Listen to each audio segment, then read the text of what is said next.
একদম ফার্স্ট যে ভিডিওটা আমি পাবলিশ করি পরের দিন যখন আমি চেক করি দেখি মাত্র 16টা ভিউ। ইউটিউব প্ল্যাটফর্মে আসাতে যে জিনিসটা হলো যে সারা ওয়ার্ল্ড থেকে আমার থেকে ইন্সপায়ার হওয়ার একটা সুযোগ। দেখা যায় বিয়ের পরে অনেকেই চায় না বাহিরে যেয়ে জব করতে। এখনকার সময় শিশুরা আর্ট বা এই ধরনের যে কো কারিকুলাম অ্যাক্টিভিটি সেটাতে সমৃদ্ধ করার জন্য আপনার একটা ভূমিকা আছে, এটা কি আপনি নিজে কখনো আসলে ফিল করেন কিনা? অনেকের সাথেই দেখা হলে যখন বলে আমার থেকে সে ইন্সপায়ার হয়েছে বিষয়টাতে, তখন মনে হয় যে হ্যাঁ কিছু একটা হয়তো আমি করতে পারছি এখানে। তো ইউটিউব প্ল্যাটফর্মে আসাতে যে জিনিসটা হলো যে সারা ওয়ার্ল্ড থেকে আমার থেকে ইন্সপায়ার হওয়ার একটা সুযোগ, আর এই ধরনের সুযোগ যে আমি পাবো এটা আমার খুবই অকল্পনীয়। আপনি আসলে আর্ট শিখেছিলেন কার থেকে অনুপ্রাণিত হয়ে, বা কে পরিবারের আপনাকে আসলে বেশি সাপোর্ট দিয়েছিল বা শিখিয়ে? আমার আর্ট শেখা হয় ছোটোবেলা থেকেই। আমার আব্বুর প্রিয় শখ ছিল আর্ট করা। ওনাকে দেখতাম যে উনি সেনাবাহিনীতে ছিলেন, তো অবসর সময়ে ছবি আঁকতেন। সেখান থেকেই আমার ছবি আঁকার প্রতি একটা ইন্টারেস্ট তৈরি হয় এবং আমি প্রায় সময়ই ট্রাই করতাম যে ছবি আঁকা যায় কিনা। তবে লুকিয়ে লুকিয়ে, মানে যেটা হয় বেসিক্যালি ছোটোবেলায় ভয় পেতাম, আব্বু আম্মু দেখলে ভাববে লেখাপড়া না করে কেন ছবি আঁকতেছো। তো এইভাবেই প্র্যাকটিস করতে করতে নিজে নিজেই শেখা। আস্তে আস্তে করে ভিউ বাড়ছে, 2টা 4টা 10টা 50টা 100টা, তখনকার অনুভূতিটা কেমন ছিল? চ্যানেল স্ক্রল করতেন কিনা বারবার?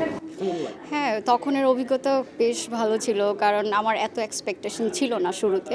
আমি জাস্ট শখবশতই চ্যানেল খোলা আর ট্রাই করা যে আমার ভিডিওগুলো বাহিরে থেকে দেখবে, অনেকে দেখবে, জাস্ট এতটুকুই। কিন্তু যখন দেখলাম আমার চ্যানেলটা খুব ভালো বেশ গ্রো করছে, হয়তো ভিডিওগুলো অনেক হেল্পফুল ছিল যারা শিখতে চায়, তো ইন্ডিয়া থেকে তারপর বিভিন্ন দেশ থেকে অনেক সাপোর্ট আসতে থাকে তখন। আর এমনও হয়েছে যে শুরুর দিকে আমি জানতামই না যে ইউটিউব চ্যানেল থেকে অ্যাওয়ার্ড পাওয়া যায়। একদম ফার্স্ট যে ভিডিওটা আমি পাবলিশ করি পরের দিন যখন আমি চেক করি দেখি মাত্র 16টা ভিউ। তো এতেই আমি অনেক খুশি ছিলাম, কারণ 16টা ভিউ হয়েছে, 16 জন দেখছে, এটাই আমার কাছে এখন বর্তমানে 1.5 কোটি প্লাস। রেভিনিউটাও এটা সবসময় একরকম হয় না, তবে বেশ ভালোই আর্নিং হয় এখানে। তো আমি হয়তো 2-3 বছর আগে আরও ভালো আর্নিং করতাম, বর্তমান থেকেও বেশি, কারণ স্কেচ নিয়ে কাজ করতাম।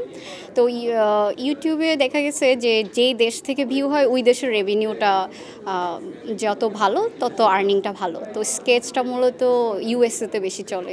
আনুমানিক এটা তো দেখা গেছে ইউটিউবে তো কোনো সীমা রেখা নেই, তবে আমি যেটা বলবো যে 5 লক্ষ থেকে 20 লক্ষর মধ্যে তো অ্যাভারেজে অনেকেরই থাকে। প্রথম ইনকাম দিয়ে আমার মূলত শুরুতেই আমি আমার শখের থেকে অন্যদের শখের দিকে একটু বেশি ফোকাস দিয়েছিলাম। মানে বিয়ের পরেও একটা এরকম ইউটিউবিং বা ব্লগিং করে একটা লাইফ চেঞ্জ করা বা আত্মনির্ভরশীল হওয়া যায়, সেই মেয়েদের উদ্দেশ্যে আপনি কি বলবেন?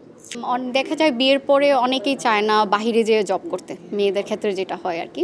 তো বলবো এখন তো সুযোগ আছে ঘরে বসে কিছু করার। আর যেহেতু ইউটিউব প্ল্যাটফর্ম, পাশাপাশি ফেসবুক, ইনস্টাগ্রাম, অনেক কিছুই আছে কাজ করার ক্ষেত্রে।